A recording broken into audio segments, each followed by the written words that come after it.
पवन सिंह की पत्नी कोशिश में लगी हुई है, कई बार आपसे जिसको इस क्षेत्र में तो जैसा कि मैंने पिछले वीडियो में आप सबको बताया था कि पवन सिंह की पत्नी ज्योति सिंह जो है वो वीआईपी पार्टी ज्वाइन कर रही हैं, जो कि मुकेश सहनी की पार्टी है।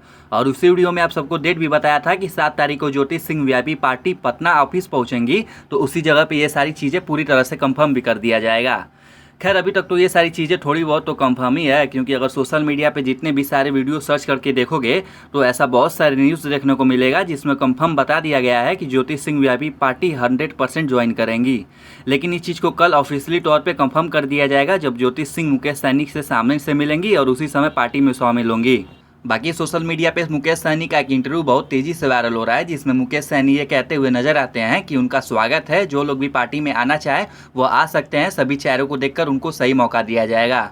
और बाकी मुकेश सहनी खेसारी लाल यादव के लिए भी एक बातें कही हैं कि खेसारी लाल यादव भी अगर हमारे पार्टी में आ जाए तो बहुत अच्छी बात है, लेकिन हम जानते हैं कि वो अभी नहीं आएंगे क्योंकि अभी उनको चुनाव में कोई इंटरेस्ट नहीं है, जहाँ तक मुझे खबर है। लेकिन हाँ, जब भी उनको चुनाव में थोड़ा बहुत भी इंटरेस्ट होगा तो अपने ही पार्टी में ज्वाइन करने को कहूँगा। तो खैर तब तक के लिए बस इतना ही। यहाँ तक आई गए हो तो सब्सक्राइब वाला बटन दबा दो। मिलते हैं बहुत जल्द किसी नए वीडियो के साथ में।